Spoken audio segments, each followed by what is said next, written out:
mentioned a couple times the CFPB, so that's the Consumer Financial Protection Bureau. This is something that Republicans have always hated, I would argue, because it regulates Wall Street and they get a lot of money from Wall Street, as do Democrats, which is why it was kind of difficult for Democrats to get it passed, but they got it passed after the financial crisis. Before the CFPB, for those people who have experienced overdraft fees, an overdraft fee being you have $50 in your bank account and you go make a purchase for $60, the bank will allow you to make that purchase for $60, even though you're going to be in a $10 deficit, but then they'll charge you some absurd amount, like $35 or $40. They call it like an emergency loan, which is how they get away with it, or something like that. A lot of times they'll hit that before you every single day that you're in arrears too. I mean, they also, I've experienced this years ago. I remember going out and I had very little money in my account, and you buy a pack of gum and then for $2, and then you buy a cup of coffee for $5, and then you buy a sandwich for $7. So 3 different purchases throughout the day. They'll hit you $35 or $40 for each of those, so that at the end of the day, you're scraping $100 in fees for like $2, $5 purchases. But one of the things that banks used to do before the CFPB is if you had $10 in your bank account and you make a $5 purchase in the morning, and then a couple hours later, you make a $20 purchase, the bank would reverse the order of those purchases, like in its system, so that both of them become subject to fees, because the original purchase you had enough money for, the second purchase you didn't. And then if you reverse them, you can get fined on both. That's the kind of very low-hanging fruit that banks would employ to screw over, obviously, working class Americans. This is not rich people who are getting screwed over this way. This is people who have very little money and financial acumen, and you can argue some irresponsibility. I would agree with that, but it really is predatory. And when the CFPB, the Consumer Financial Protection Bureau, came around, that was the kind of thing that they would target. And the banks actually just stopped doing that without even being told, because as soon as the CFPB came online, they thought this practice they're probably going to come after us for this. And those are the things that they would go after. They were actually also looking at Facebook, and X/Twitter had started looking into financial tech and potentially issuing their own currencies. People might remember Facebook wanted to issue a currency called Libra or something like this a couple years ago. Do you remember that? Yeah. And so the CFPB, it was going to be some sort of predatory thing, and the CFPB was really looking into it with scrutiny, and so Meta backed off.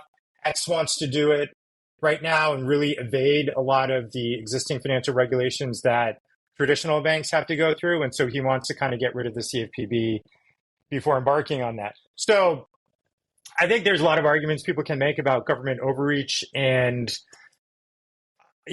things like U.S.AID, which seems to have largely been a CIA front. I mean, I think it probably does a lot of good things, but it was also just undermining a lot of governments. But that is the stuff like the CFPB is the kind of stuff that concerns me. I'm not as concerned about the Department of Education or anything like that, but there are some real things that protect consumers. You're not concerned with the Department of Education? Why? You mean in terms of shutting it down, or in terms of it being I don't care. I mean, it's not, I think people misunderstand what the Department of Education is.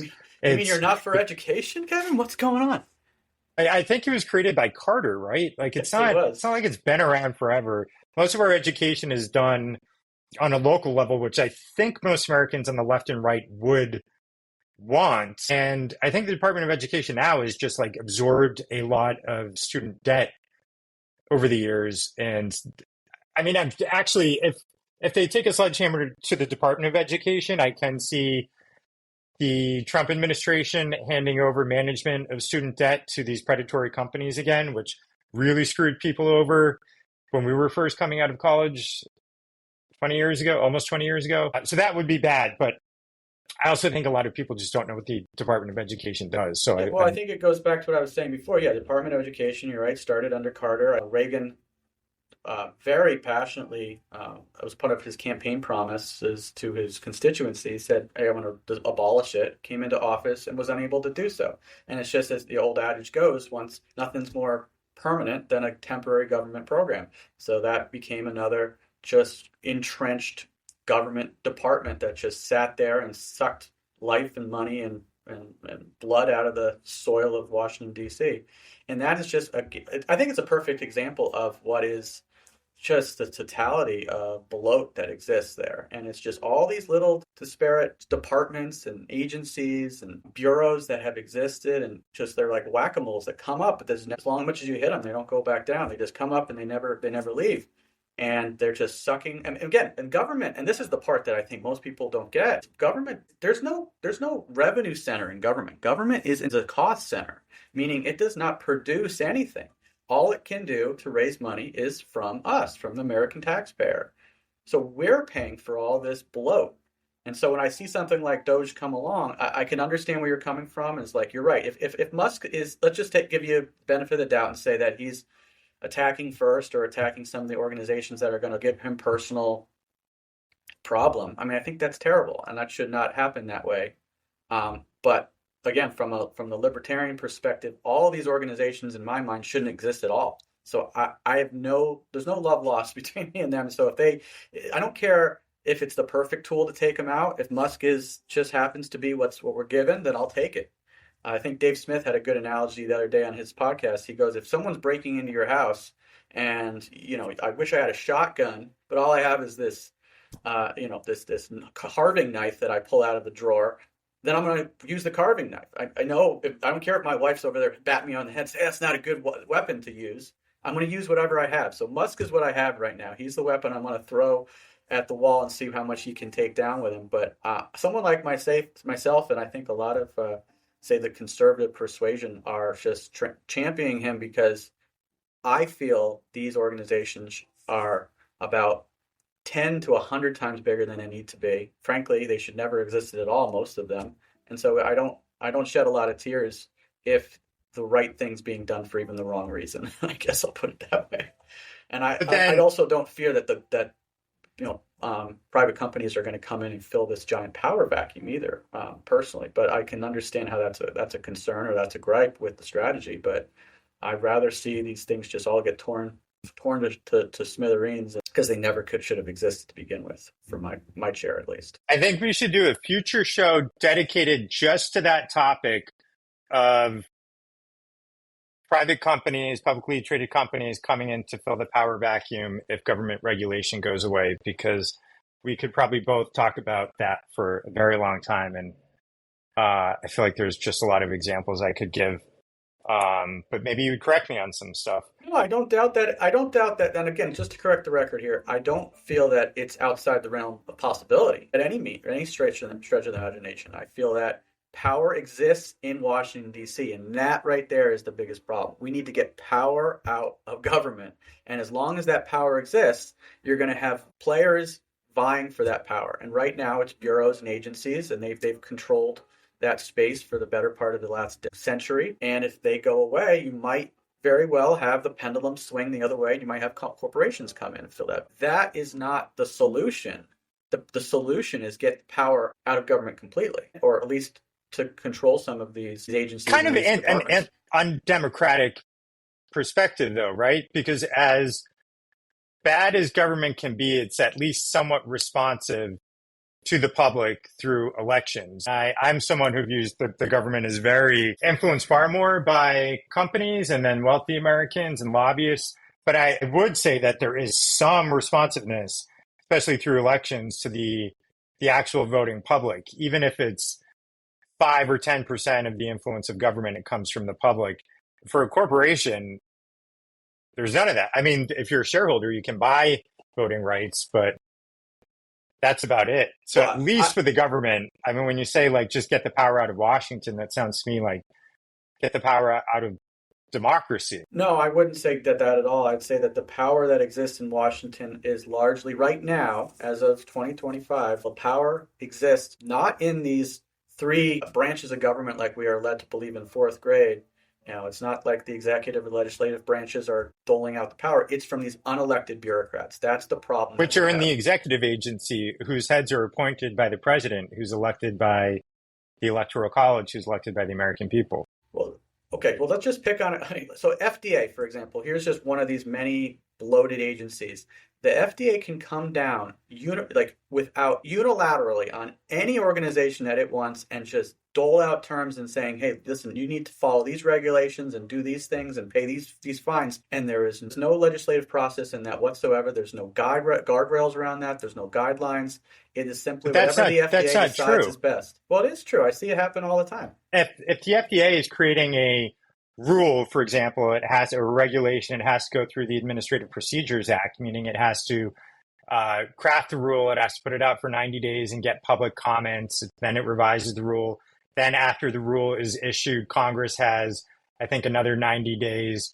I think it's called the Congressional Review Act, where they can just override the agency through a vote through Congress. Then if that fails, the rule can be litigated, which they almost always are. I can't think of a rule that hasn't been litigated. And then that goes through the court system. So there's a lot of slowdown and veto points before a rule can come out. And then on top of that, the head of the agency is appointed, and actually not just the head, but the deputies and all that, they're appointed by the president, who's democratically elected. And I'm no fan of the FDA. I think it's totally bloated and corrupt and all that stuff. But it doesn't exist without any of those inputs or controls. It just so happens to be that like the people around it, like Congress and the president, are also corrupt. Amen to that.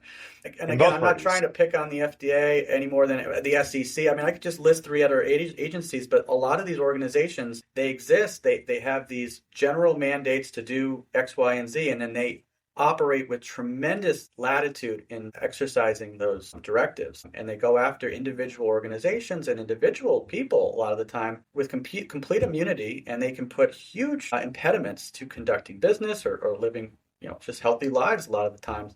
I mean, I've had several friends of mine have had their lives destroyed by the SEC for arbitrary decisions that have no laws around them. They're just completely what we feel is the definition of X, Y, and Z is a commodity or an equity or what have you. And there is, these are organizations that are supposed to be setting up guardrails to help and establish rule of law and order, but they're just run by unelected bureaucrats, and they're running rampant. And so when I see organizations like this that are run by unelected bureaucrats being thwarted or audited, let's forget dismantling them for a second, which is what I would do. I just take a blowtorch to them all. But even if they're just audited, what's wrong with that? I mean, again, I don't understand. Nothing. They should all be audited. Well, I mean, maybe you and I agree with that, but even that simple statement, I think, runs afoul from a lot of people on the left who don't want to see an organization that wasn't democratically elected having any power or authority over an organization that they feel, whether or not they're being corrupt or bloated, doesn't seem to matter to them. They just want to kind of be run by the book, which is, I think, the biggest amount of feedback I've seen in social media sphere and others is like they don't focus on the fact that the organization's corrupt or bloated. They just don't want the whistleblower to be Musk because he's someone they don't like, which I think gets into the culture war a lot, is that this whole thing has become a derivative of the culture war. Is my side's not winning, my side's on the defense. Someone I don't like is sitting there with power, and I'm therefore going to not agree with what's happening. And so that's the gripe. That's the primary gripe that I see, at least in the political space, which is such a binary way of thinking. If we were truly a united country and wanted the best for our people, we kind of wouldn't care about the partisanship of it all. We just say, hey, let's just make sure we're focusing on things that we agree on. How can we make ourselves more healthy? How do we make ourselves less prone to war? How do we make ourselves more wealthy? And these are nonpartisan issues that we've just lost the plot and have inability as a people to see. We're so focused on the I hate Trump or I'm with Trump divides that we just can't allow or shoot ourselves in the foot even when we're. I agree with that. And I wish there were on the left, I wish that people on the left took that perspective when looking at something like U.S.AID. I mean, the amount of money that goes to foreign journalists that goes to clearly interfering with governments. I mean, the stuff that made the headlines was like DEI training in Serbia and like, I don't know, like gender neutral plays in Brazil or something like that. But Culture war stuff. Everything yeah, that focused on the culture war. but the agency, which I'm sure does some good stuff, like bring food to countries that might need it, but they're also trying to like overthrow the governments there. I mean, it's like clearly a CIA front, and I wish more people on the left would see it for that. Well, I mean, what you just said, I think, needs to be clarified. It's like, yeah, it does good. It does some good things because that's the front. The front is right. That's the front. It's like saying, hey, it's got great sushi, but just because there's a gambling ring in the back doesn't. Why focused on that? It got great sushi. It does. It's a silly way of perspective. I just don't like that perspective. A lot of people. Friends. I've had a friend I was talking to the other day who helped run for. He was in Uganda, I think, for like 3 or 4 years for a U.S.AID project. He was telling me all the great things he was doing, and I'm like, that's fantastic. I applaud you for it. I think that's an amazing. That was the front part of the organization, though. The problem is the back door that you had no privy to. Like, that's the reason. That's what's getting audited. That's the part that people need to be paying attention to. And I got very frustrated how it all became about the culture war stuff. The culture war stuff just drives me crazy because all the focus on the transgender or the wokeism or whatever kind of spending here on that, like that is just missing the biggest part of this whole thing. Is like this organization was a front for the CIA. Why is that not the front and center headline that should be on every single newsstand in America? Not the fact that it was giving $70,000 to some some woke opera or something in Brazil. That's noise. Like, that is so non-consequential. And I know that makes the headlines because the culture war is hot right now. The media pushes it. People click on it. I think to a degree the Trump people likes to push that out. Some of which were blatant lies. I don't know if this was U.S.AID, but when they were talking about $50 million in condoms, they said we're going to Hamas in Gaza, which is not true. And then people thought maybe it was 50 million going to a place called Gaza in Mozambique.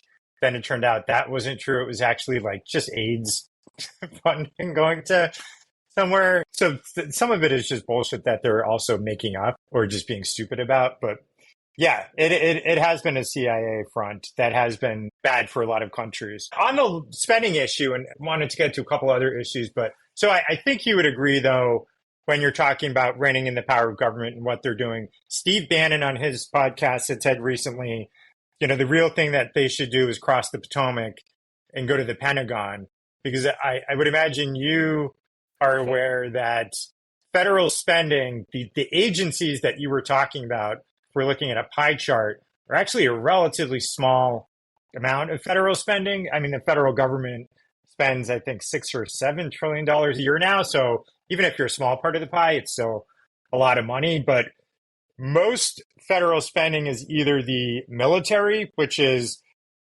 $1 trillion on paper a year now, probably a little more than that, when you account for things like nuclear weapons or in the Department of Energy. And there's a lot of R&D that goes through NASA and stuff like that. And then there's the non-discretionary spending in the form of Social Security and Medicare and that stuff that takes up a large part of the government. Paul Krugman likes to say the federal government is an insurance company with an army.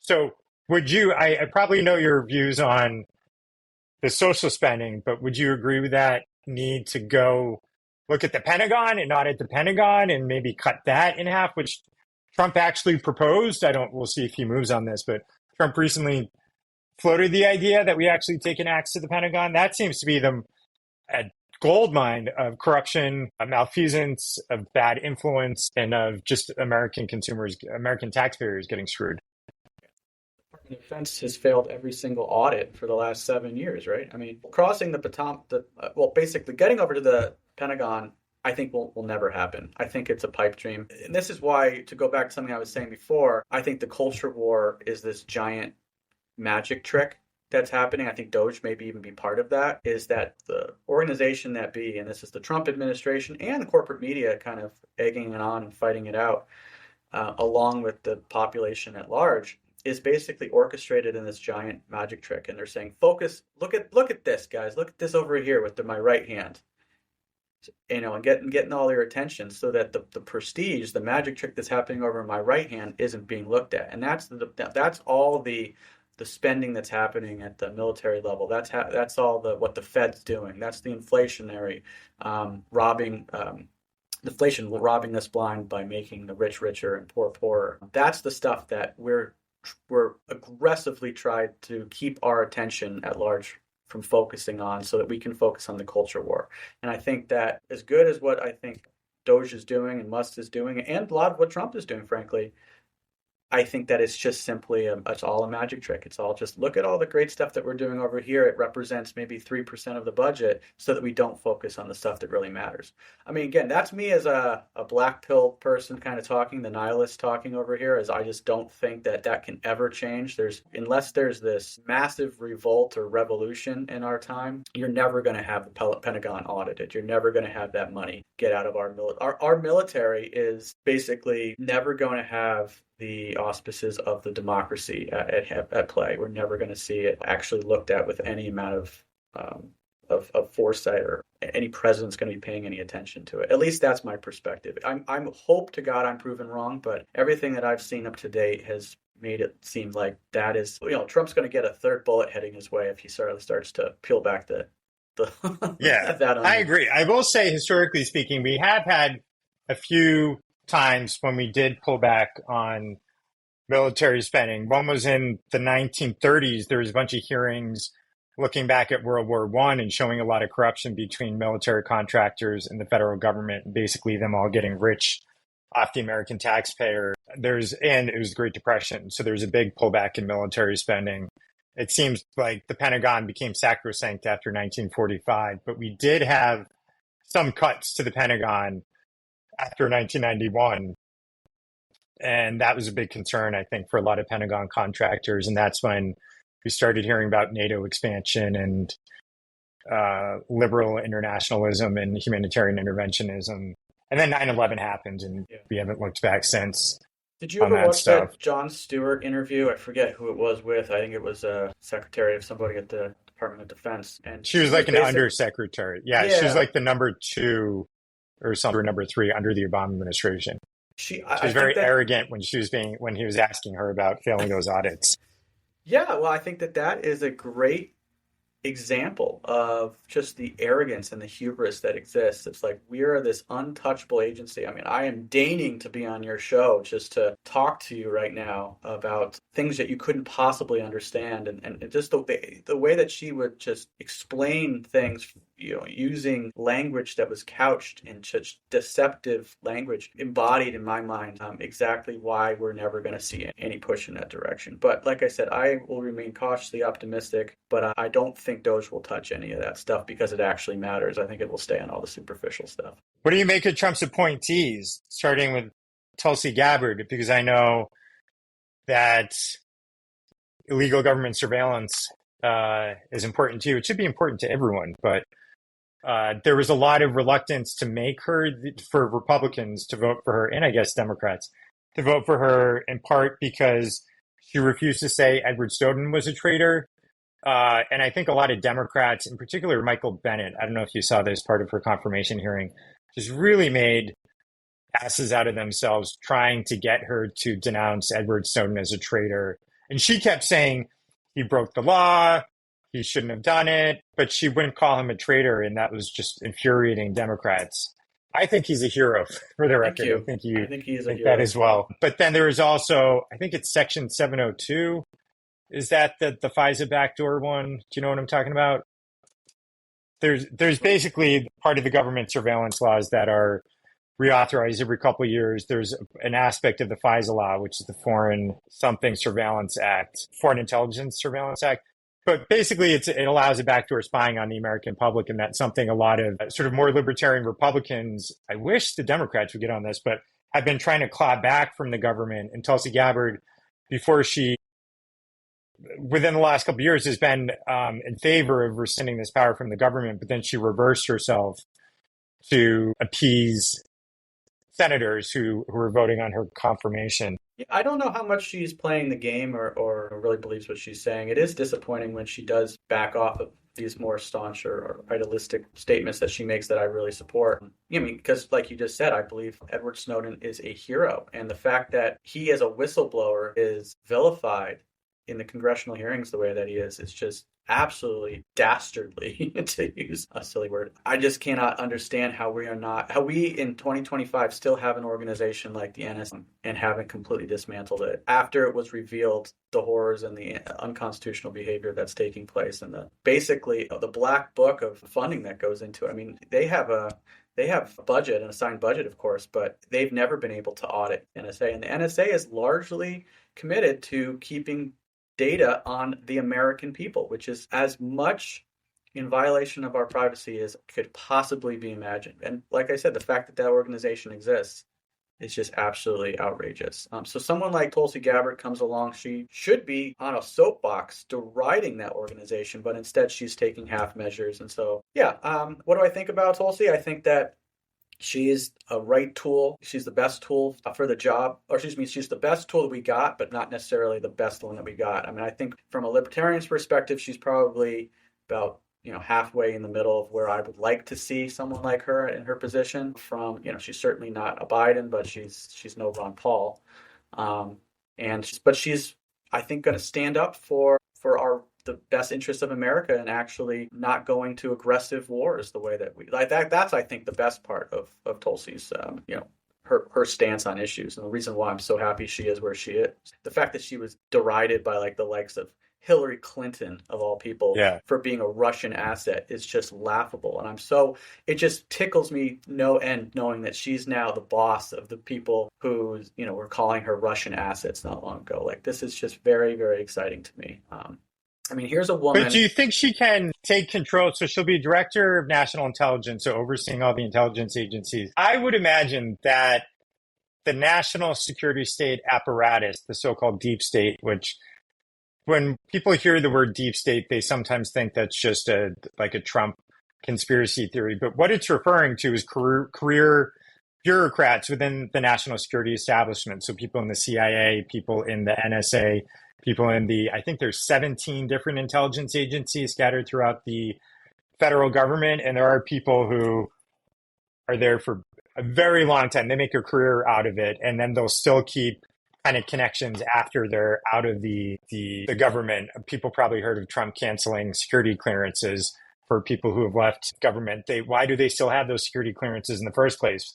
So what I was going to throw to you is, do you think these career bureaucrats, can she really, if they wanted to resist her, don't you think she could? She's one person overseeing a large bureaucracy. It's pretty hard to, if you encounter bureaucratic resistance, to make meaningful change. I guess the only way I can answer is time will tell. I really don't know. I haven't been following her specific plan and strategy for how she's going to tear up that. I mean, again, she's not a libertarian. So like, if you got a Ron Paul in there, I think he would day one say, defund this organization that I'm charged with and return the funds back to the American taxpayer. That's not something Tulsi's going to do, but I think hopefully she does a lot of firing. She does a lot of cleaning house. I think hopefully she finds the folks who are responsible for a lot of the illegal things that were happening there over the last, and probably still happen there, and ferreting that out and bringing it to light. And again, I don't know if it's going to ever see the light of day because, again, it's basically a tangential organization to the CIA. So, I mean, a lot of the stuff is redacted or heavily classified. So, so we're not going to see another Edward Snowden data leak like we did, but I think if she can, with her privileges now, the light of the sun on a very dark and dank organization, that's all going to be for the best. But I don't know the specifics on that. Like I said, I think the best part about Tulsi, frankly, was her stance and is her stance on being anti-war and being aggressive, going into aggressive wars overseas, which she's now relegated in a department that's not going to have a huge focus on that particular area of her ideology. So I think in some ways she's been actually a little bit neutered, but I'm just happy that someone with her acumen and her style of thinking is at least getting some formal recognition in the cabinet. So it's better than nothing. Like I said, What do you think of it's the knife instead of the gun. what do you think of Bobby Kennedy at HA? Much more excited about him. I mean, again, that was my presidential candidate. That's who I voted for him. That's who I wrote in. I think that he is phenomenal. I know that he's very contentious in both sides of the aisle, but I think the man is brilliant. I think the man's really focused on what should be a nonpartisan issue, making America healthy again. Whether or not you like the moniker, obviously it has a lot of it's very politically charged. But I think that is what he's focused on. I think that's what he's going to do, and I really am excited about getting the poison that exists out of our. And there's no secret that again we as a country spend more money on healthcare than any other country. Some countries multiple times more, and we are literally one of the bottom of the pack when it comes to our health. So if he can move the dial even slightly, then we're in a really good place. Yeah, just on that. So that's been something that's been frustrating to me as someone on the left. The real, I don't know what to call it, not hatred or paranoia, but the freak out over Bobby Kennedy. And I should have pulled up his opening statement before this, but he was rattling off, kind of going off what you were just saying. The United States is the richest country in the history of the world. We spend more on healthcare than per capita than any other country in the world. And we're pretty much the sickest OECD/richest country. We're the sickest developed country. So I just looked this up. The average American takes 4 prescription medications per year. We are the most obese developed country in the world. We have the highest rates of anxiety and depression, and those are all going up. We also have chronic diseases that are going up. It's the sickness of the American people should be a national scandal. I mean, it's incredible. And the amount of money that we put into not just treatment of health, but R&D and that sort of thing, we're not getting anything out of it. We're getting sicker and sicker as a country. And again, not just our physical health, but our mental health.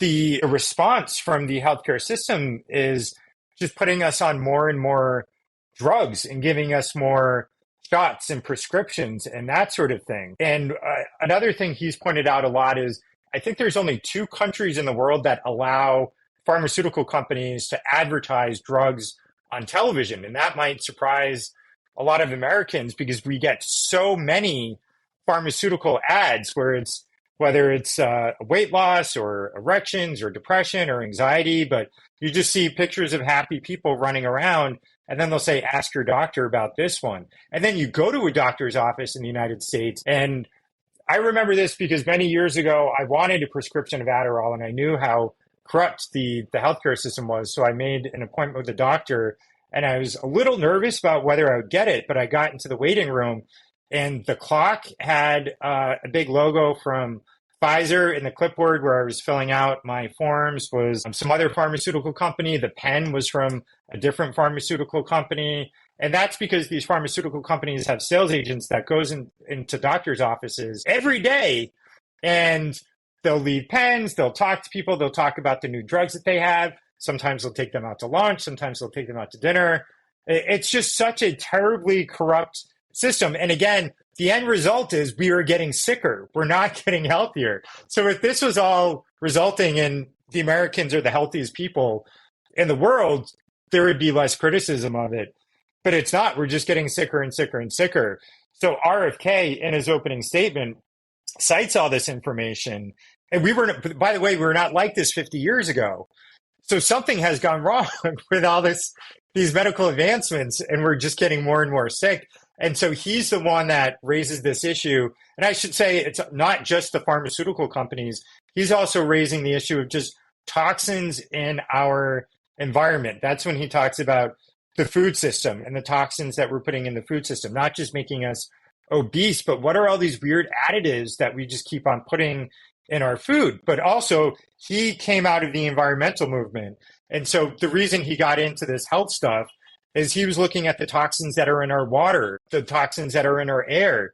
So I think it's very good to have someone come into the government and say, look, something's really gone wrong in our total environment where we're getting sicker and sicker and sicker, and we should take a look at that. But he's reduced to this caricature of someone who's insane and wants to get rid of all vaccinations and may have killed a bunch of people on American Samoa or something like that because of, I don't know quite know what the story in that one was, but that came up in the hearings a bunch of times.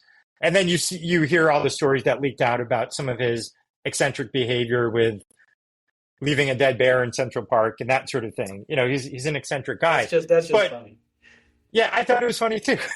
But, you know, if you want to take someone down and discredit them, you can always find weird shit that they've done that you then magnify and blow up and maybe twist a little. But it has been a little frustrating to me, again, as someone on the left who sees like no Democrats in Congress supported him. I don't know anyone that I know personally, like friends and colleagues on the left who support him. They're all just afraid that we're going to have a polio outbreak and he's a lunatic. And I just wish there was a little more nuance in understanding someone like that, or at least saying, I don't like him, but I get the larger point about trying to make America healthy again because we're a very sick country. I think you hit the nail on the head when you said nuance. We've lost the ability as a country to have nuanced conversations. And that's whether we're talking about Tulsi Gabbard, whether we're talking about RFK Jr., Trump, any issue just becomes completely polarized. And that, I think, is the major disservice that we have in today's day and age. And I think it's just gotten so much exponentially worse. Every year it seems to get worse than the year before. So we can't even have simple, nuanced conversations about basic things like, can we make ourselves healthy anymore, without it turning into people wanting to make a caricature or a cartoonish villain out of the other side. And then again, it's whether it's Trump or Musk or RFK Jr., Tulsi, these people that love America, want to do better, want to make it better. I mean, just it's like we have lost the ability to strip away all the veneer and the facade around people and just focus on what are they actually saying. Let's not pay attention to what the other side is trying to paint them into looking like. What are they actually saying? Can we pay attention to RFK's speech and listen to what he's actually saying and take on his arguments, take on his words for what he's saying, not to what Mitch McConnell is saying about him, and not making this this very nuanced topic into a black and white, into a single issue or a single viewpoint on a very complex topic. And I think that is my meta narrative behind all of politics right now. And it's just very frustrating.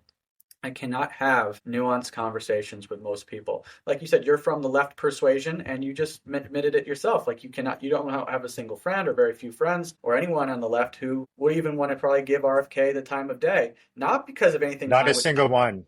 Not a single person. And I would venture it's not based on anything that he's ever said, frankly. I bet it's based on the cartoonish caricature of what he's been derided to look like. Again, everyone wants to call him an anti-vaxxer or a nutcase, or they use even more divisive language like he's got worms in the brain. It's like, well, what does he actually saying? Take on his arguments.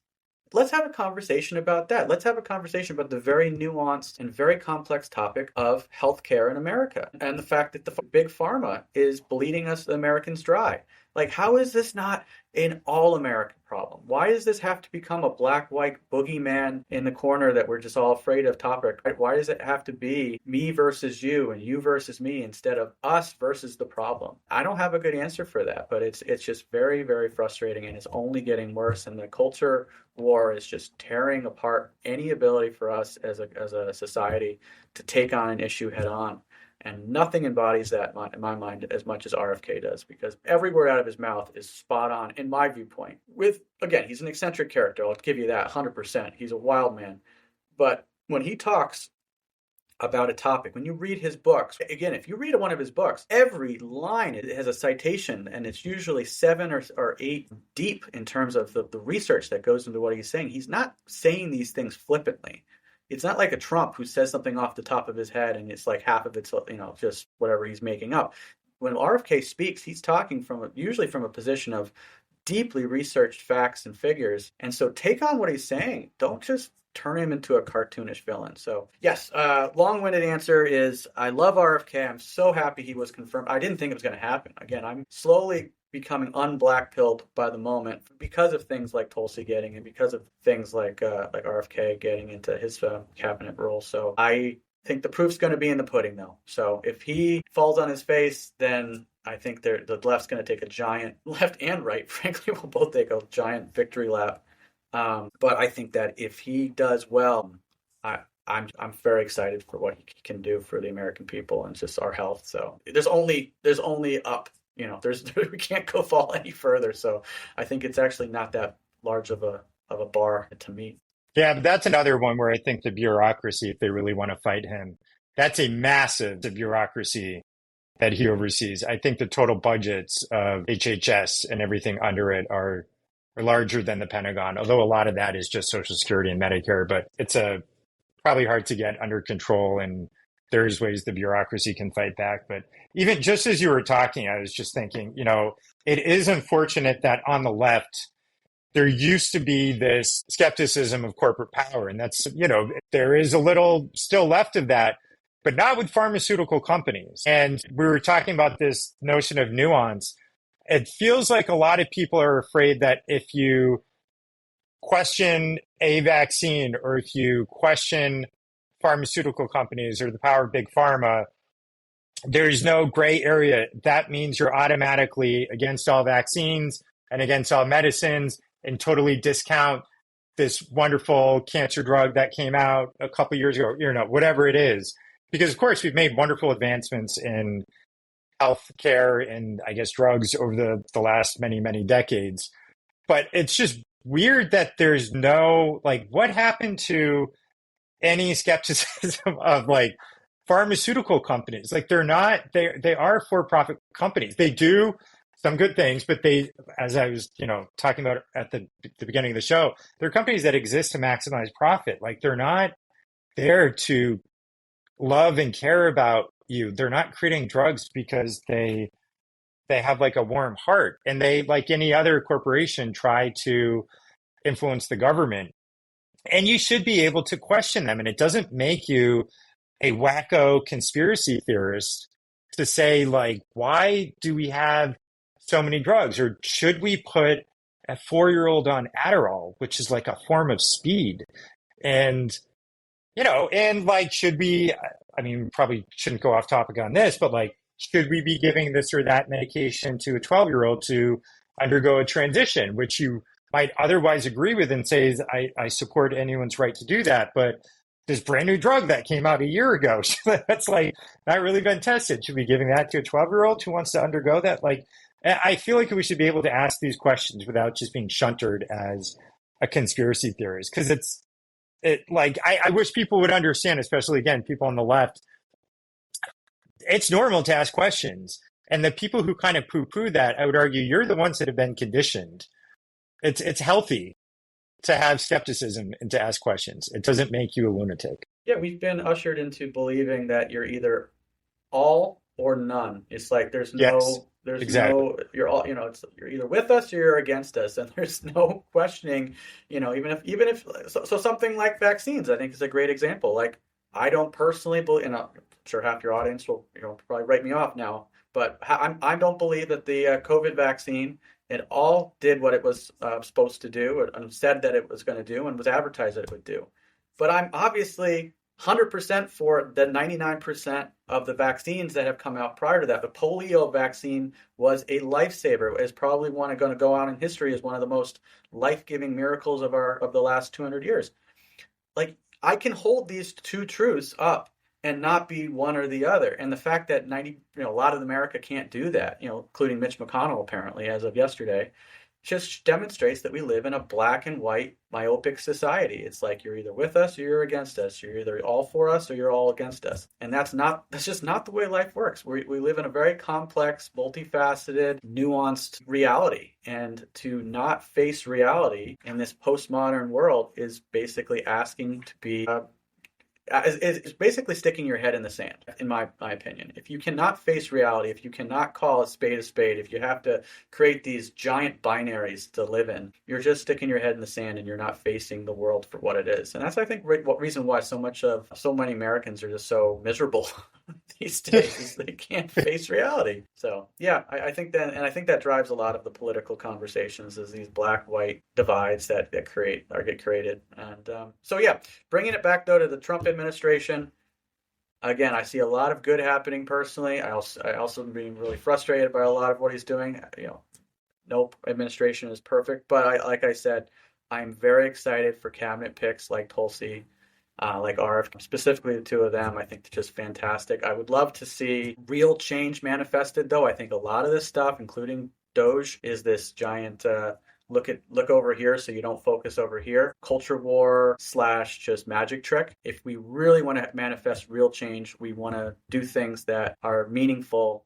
Not to say that making America healthy isn't meaningful. I think it very much is. But I think where the real change is going to happen in America is going to be things like reducing or eliminating our debt, focusing on auditing the Fed, focusing on getting out of the entrenched warfare state that we're in right now.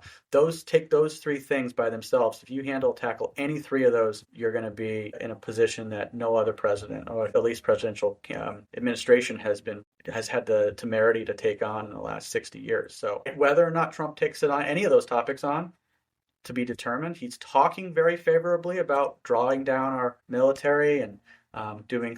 I think he was talking the other day about a tri-country drawdown, China, Russia, and U.S. Like, if that is true, and again, I'm being very cautiously optimistic, put the man on Mount Rushmore. Like, that is the best thing that we could ever do in the world.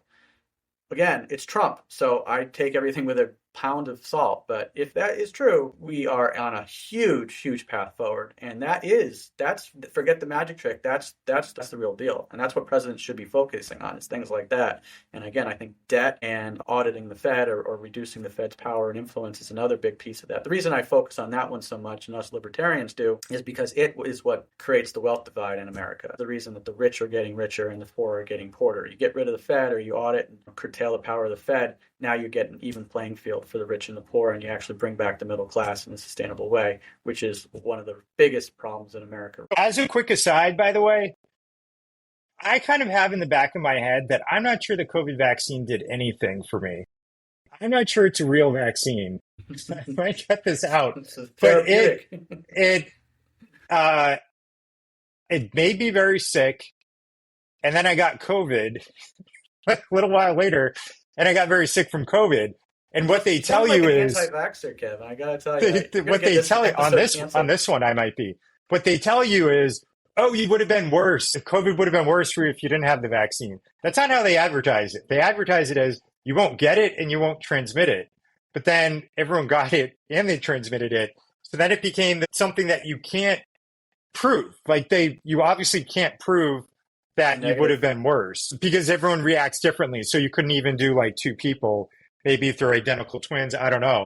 Well, I thought I got pretty sick. So then, like, what did I inject myself, or what did they inject me with? Yeah, we could take a whole hour on that. I mean, the bigger question behind that is, we could focus on the medical side. I mean, there's so many levels to go into that. The bigger topic there with COVID that makes me so angry. I mean, you and I chatted about this in Washington last time we got together, is just the apartheid state and the totalitarianism that took over our country between 2021 and 2023. I mean, the fact we just kind of are trying to brush that under the carpet now is beyond maddening to me, that we can just pretend like that didn't happen, that the pundits on TV can just get up there and pretend like they didn't say the things that they did, the barbs that they threw, the things that they were saying about the epidemic of the unvaccinated, the fact that people who were looking at the evidence, doctors, medical professionals who were looking at the actual data, looking at the studies and saying, raising up their hand timidly and being like, guys, I don't know if this is doing what you said it's doing, eviscerated, just had their entire careers ruined. I mean, the folks that put together the Barrington Declaration had their careers ruined because they had the temerity to just stand up and say, guys, there's a better way. Let's do it the way that, we're as Sweden. Yeah, the way that, Sweden, but just in general, how dealing with a pandemic is something that is not novel. We've been dealing with, as a species, we've been dealing with pandemics for 4,000, 5,000 years. I mean, it's not like we have to reinvent the wheel like the way we did in 2020. There's a body of knowledge on how to do it successfully.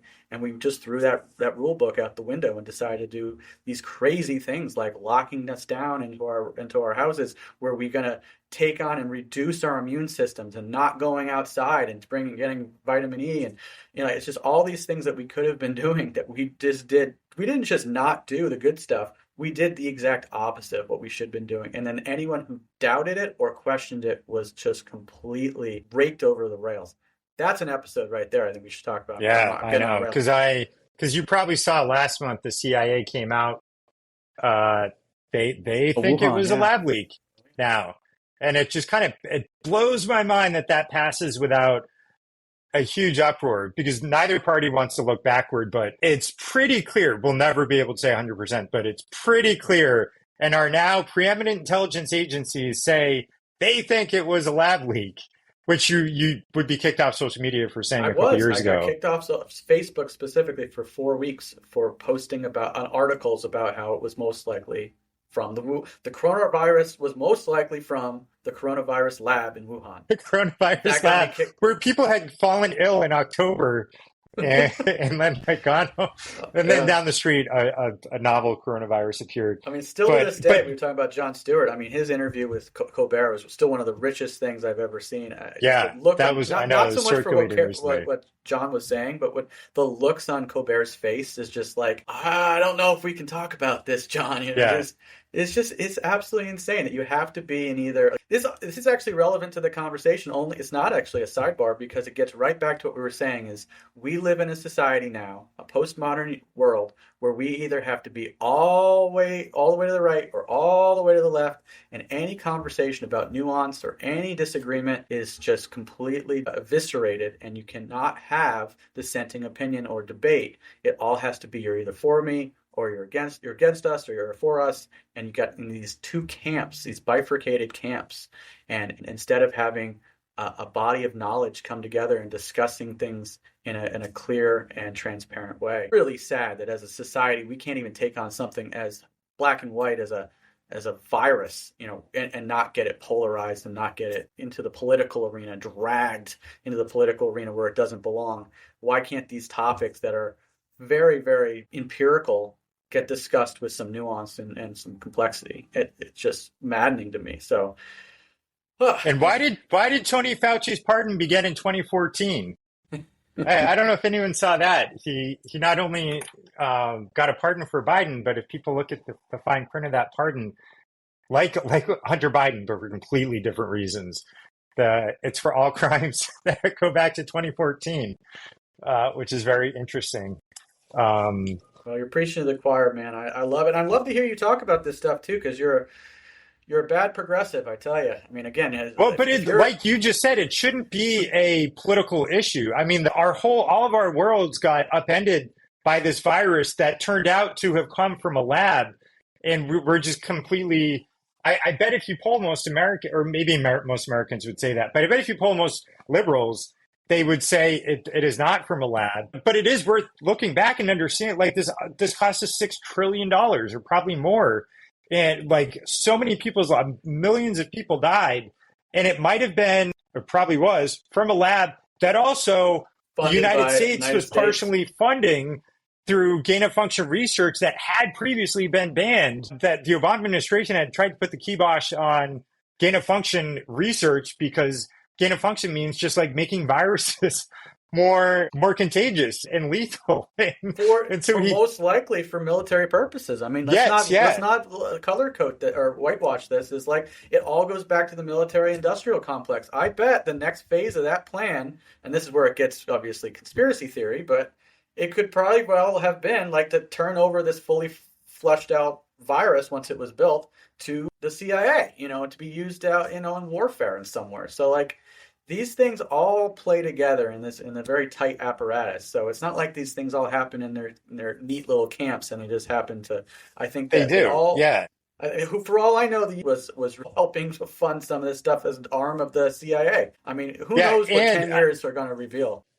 I mean, it's a good point. And for anyone who does think that's conspiratorial, I mean, maybe that's right, maybe that's wrong. I know you're just theorizing on it, but people should look back at just Google like random things that were funded during the Cold War through the Pentagon or the CIA there was the weirdest shit that they were trying out, from, the stuff that they were doing against Castro, like, let's come up with a cigar that will make his mustache fall out when he smokes it or blow up. But also they were LSD for a lot of the.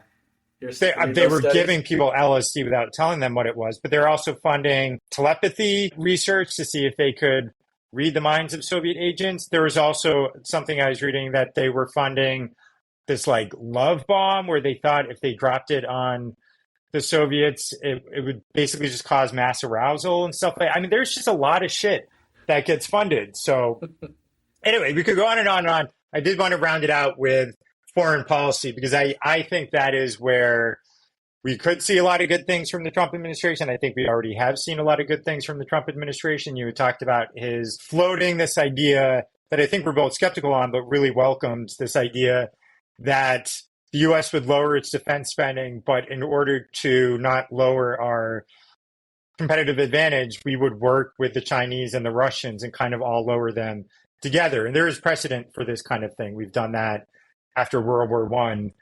We had worked with lots of other countries, basically Japan and the United Kingdom, and a couple other European countries, on lowering military spending. Who knows if that'll happen, as you said, but that was a hopeful thing. But something more tangible that we're seeing is progress on Ukraine. We saw Pete Hegseth, the defense secretary, I think Marco Rubio has made statements about this, but basically saying Ukraine's not going to be in NATO, and it's not going to get the territory that Russia had took.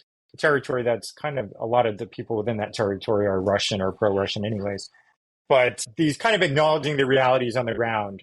And you also heard Trump say that not just that this war should have never started, but him just talking about the mass deaths that have occurred and how awful it was. You never heard Joe Biden really bemoan what was happening to Ukraine.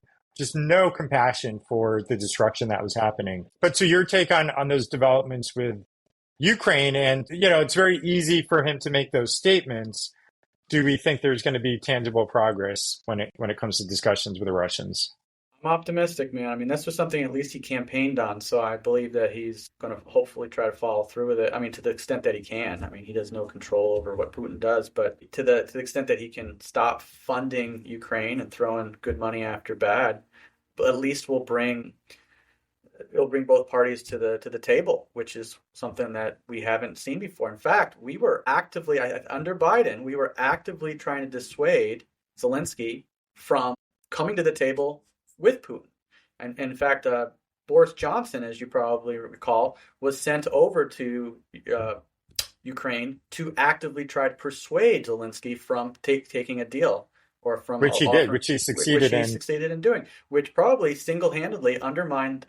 Well, not just undermined, but it caused the death of upwards of, who knows, 1 million plus casualties in that war. And just simple And just things. A quick point on that. The conditions that the Russians were offering on that deal were better than what they're offering now, because the Russians were in a weaker position. Of course. If Zelensky had accepted that deal, to the point that I just cut you off on, we would have saved hundreds of thousands, if not more, lives in the destruction of most of Ukraine, and would have gotten a better deal than we're going to wind up with. I mean, this is just a complete disaster and tragedy that I think is largely, entirely at the feet of Joe Biden and the crazy European allies in Berlin and Paris and London. 100%. And in fact, I'll take your point and I'll raise you an additional point. I mean, if you recall, Putin, before the invasion, I don't know the exact year, I think it was maybe a year and a half before, he put out a single point. It was, he just wanted to see to the NATO, let's see, what was his name? I think it was Jens Stoltenberg. John Stoltenberg. Yeah, John Stoltenberg basically said, listen, I don't know his exact quote, but it was something like, listen, just let it be known, just put it in writing that Ukraine will not be part of NATO and I won't invade. That was December 2021, so 2 months before the invasion. That's right, it was. Okay, so it was up to 2 months. And so what did the guy do? He laughed in his face and went on television talking about how he wouldn't be, quote unquote, bullied by Putin. Think about that. I mean, how much bloodshed and warfare and devastation has there been? The catastrophe could have been completely avoided with a single stroke of a pen of just admitting that what this man wanted, what Putin wanted, was actually somewhat relevant.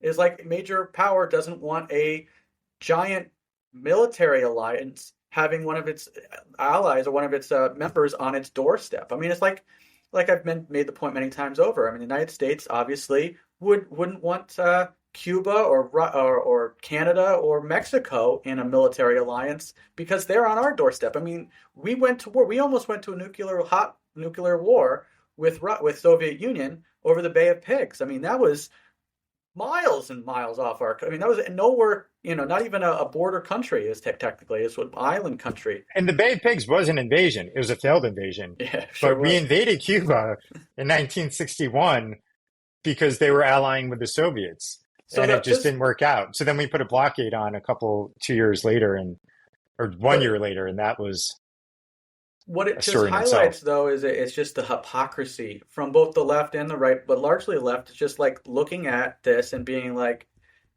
seeing this from anything but like this was a very, very.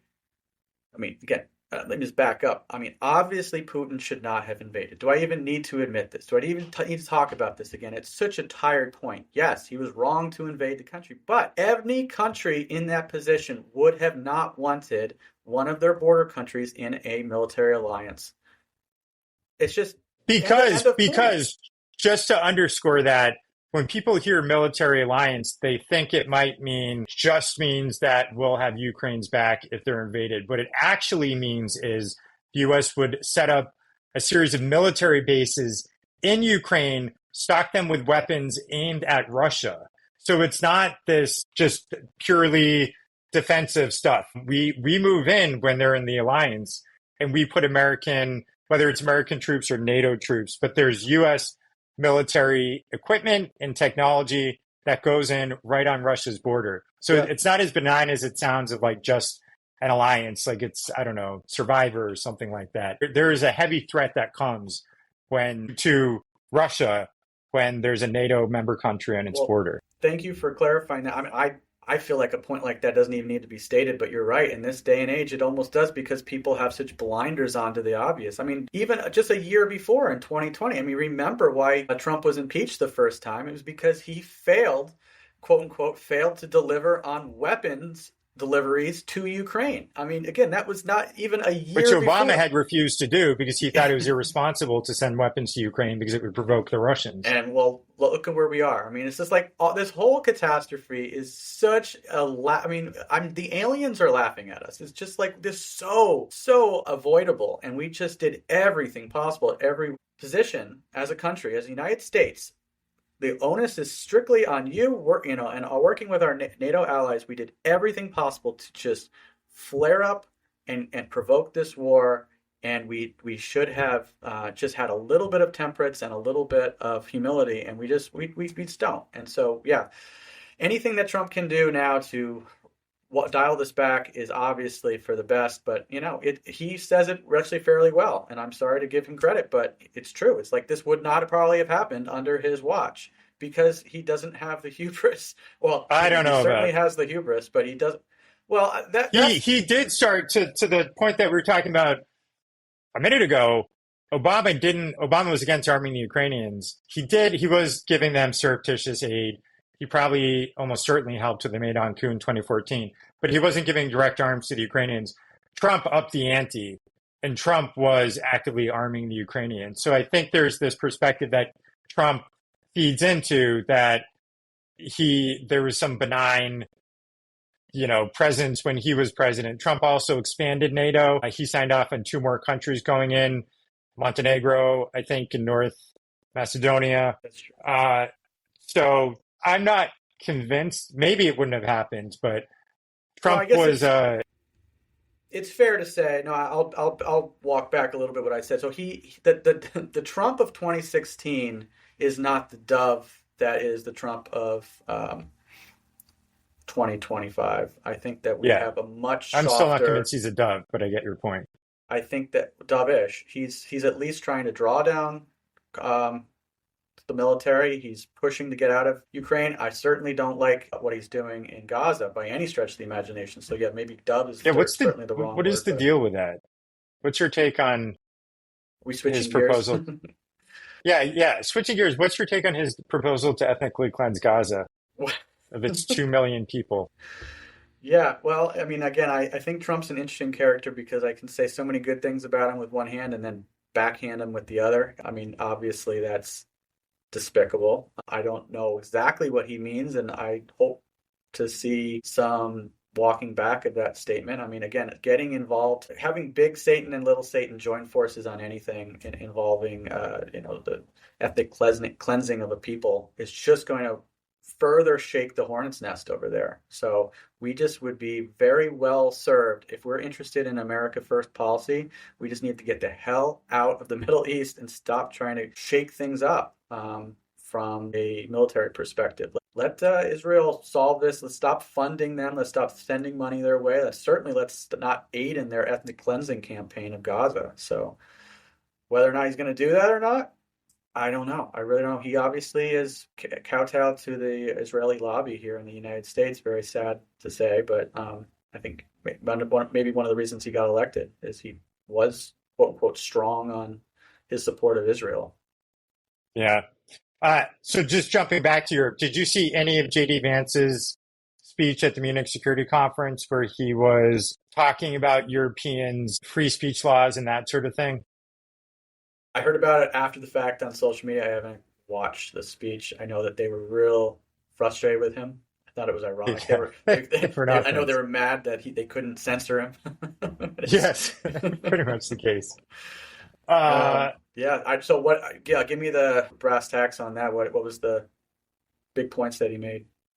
I actually didn't see the whole thing, so I probably shouldn't be speaking about it with authority, but he raised the issue. I think this is something a lot of Americans probably don't know. The Europeans have much weaker free speech protections than the United States.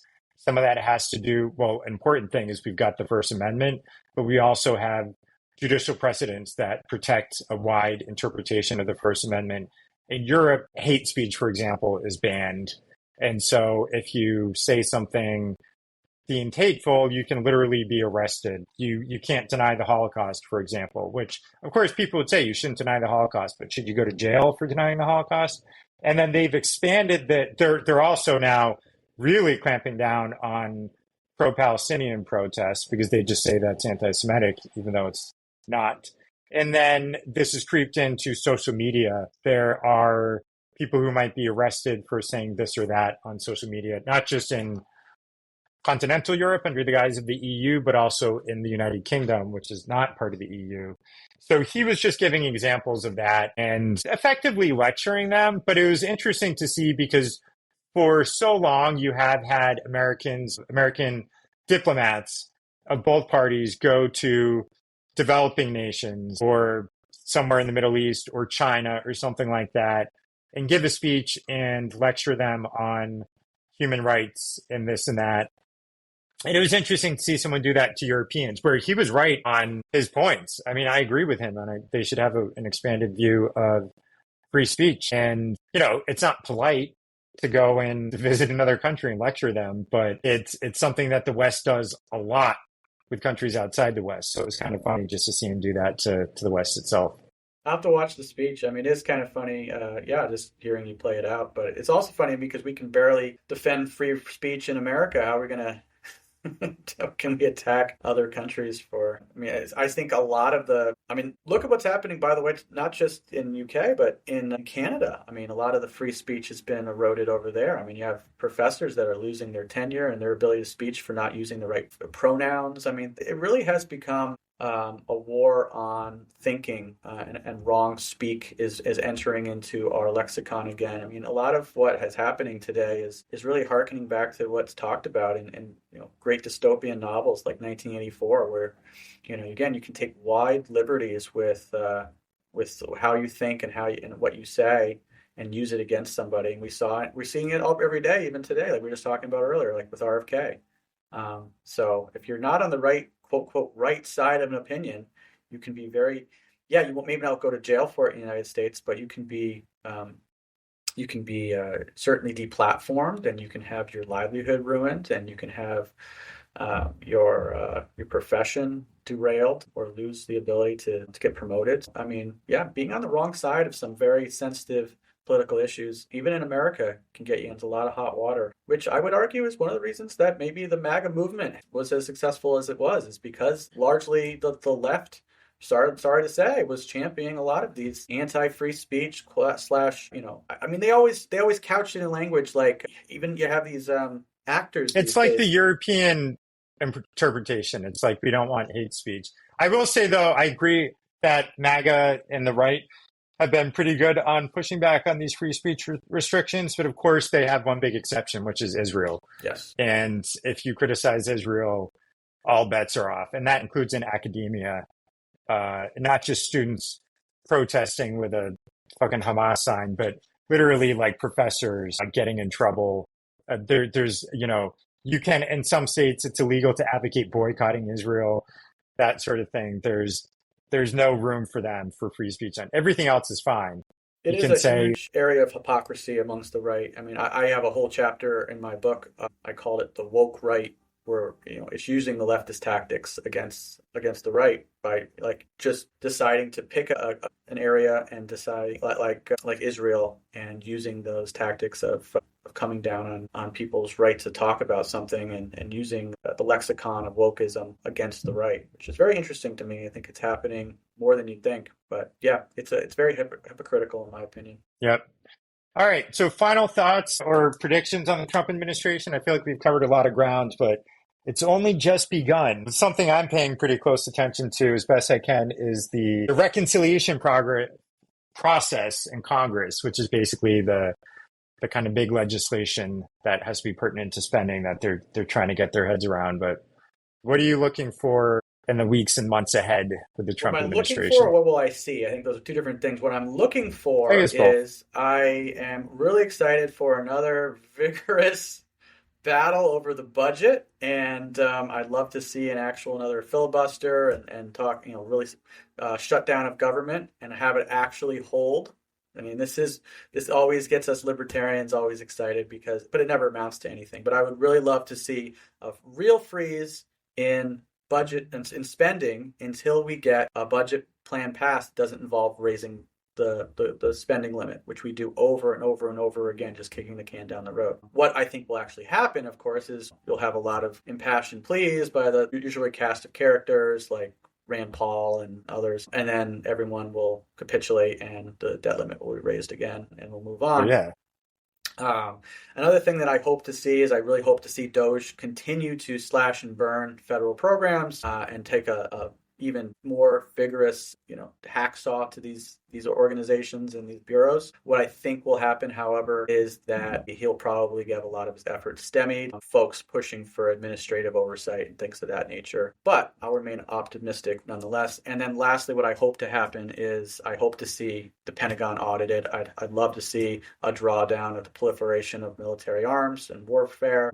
What I think will happen, though, is that Trump will stay focused on topics in the culture war, including immigration. Even though I think that that's an important topic, I think that he'll try to keep the American people's attention focused over here on the left, so that the big issues will go unattended to. And again, I think warfare will probably continue to get its bloated budgets increased. I think the Fed will continue to be funded and continue to drive the ship and continue to make the rich richer and poor poorer. And I think we'll continue to probably get a good runabout of inflation over the next couple of years.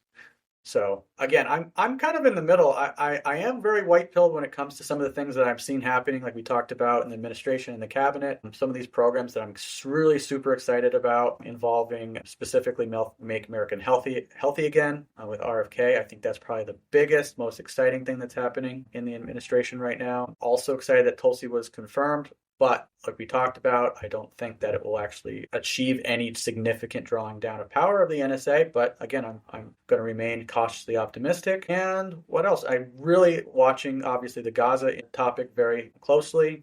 I'm really hoping that Trump's rhetoric is just that, rhetoric, and not actionable. Because if it is, it'll be horrific. We'll be continuing to punch an already well-punched bee's nest. So, but yeah, that's kind of where I'm paying attention to. And again, cautiously optimistic in several areas, but also realistic. And I don't think that Trump and his administration are in any stretch of the imagination a panacea. He's going to be a mild improvement at best. But Yeah. we'll see. And I keep telling people, I think the momentum of the Trump administration is going to slow down. I think they know that too. I think they know politics and how DC works. I think the reconciliation process is going to start to consume them, especially because they don't know if they're going to do 1, 2, or 3 reconciliation bills. I think some of the courts will start to slow down some of these actions. And I think his approval ratings will start to lower. I think they're above 50% right now, but depending on the last inflation report showed inflation still, I think above 3%, maybe it's 3.5%, which means interest rates are not going to go down anytime soon. And I think we'll start to see his popularity not plummet, but not be sky high, relatively speaking, anymore. So I think he'll still be Trump, but I think the speed will slow down. Sean, I know you mentioned your book. What was that book that you have and where can people find it? Yes, it's called Trump Again. How did America let this happen? And it's found at donaldtrumpagain.net, which will lead you straight to Amazon where you can buy it. In short, it's a book about how did the rise of Trump happen over the last couple of years and the rise of MAGA. Well, I make the point that it's largely a direct reaction or overreaction to the rise of wokeism in America. I write extensively about that, and even the likes of yourself, the great Kevin Maley, is interviewed in that book, and so I think he makes very good points on a couple of really exciting topics. That's right. I highly recommend it. All right, Sean, thanks for coming on. Hope you come back. We'll continue the conversation. Thank you so much, Kevin. Love it. Talk to you soon.